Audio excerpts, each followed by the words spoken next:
Question చదవండి. Series మొత్తాన్ని కనుక్కొనండి.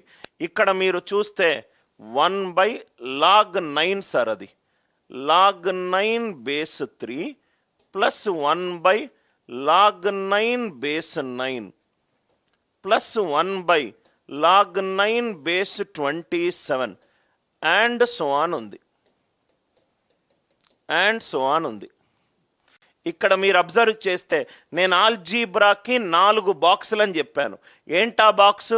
Question variable, answer variable, question variable, answer numerical values, question numerical value, answer numerical value, question numerical value, answer variable.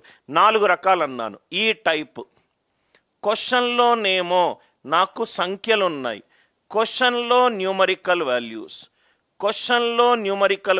ఉన్నాయి, ఆన్సర్లోనేమో నాకు variables ఉన్నాయి. వేరియబుల్స్ని తెలుగు పదము ముందు క్లాస్లో చెప్పారు, ఒకసారి మళ్ళీసారి చెప్పండి సార్.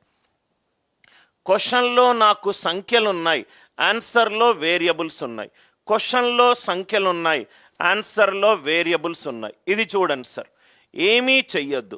క్వశ్చన్లో న్యూమరికల్ వాల్యూస్, ఆన్సర్లో వేరియబుల్స్ ఉంటే మీరు సాల్వ్ చేయాల్సిన పద్ధతి సబ్స్టిట్యూషన్ చెయ్యాలి సార్.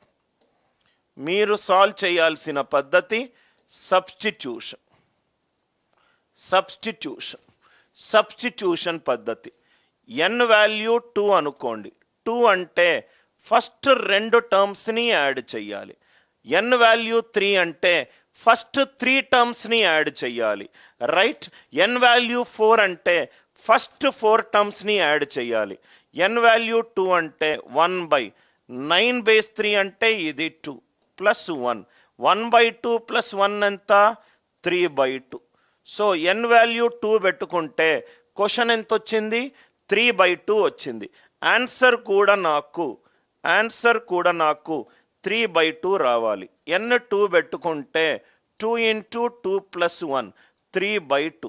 2 క్యాన్సల్, నాకు 3 వచ్చింది. క్వశ్చన్ ఎంత వచ్చింది?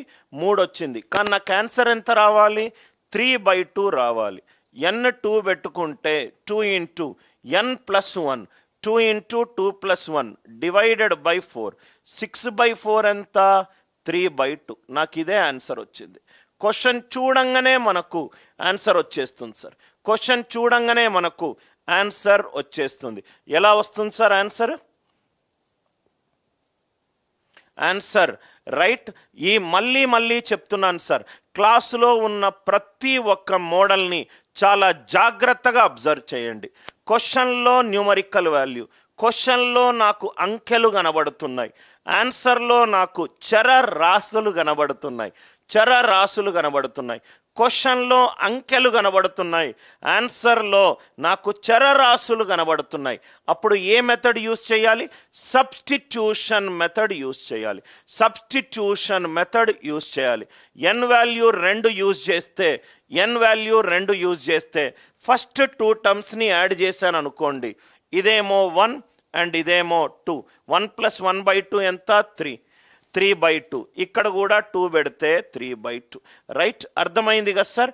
జస్ట్ మనకు ఆల్జీబ్రాలో సబ్స్టిట్యూషన్ ఎలానో చాలామంది ఫార్ములాలు మగప్ చేస్తారు, ఏది అవసరం లేదు సార్.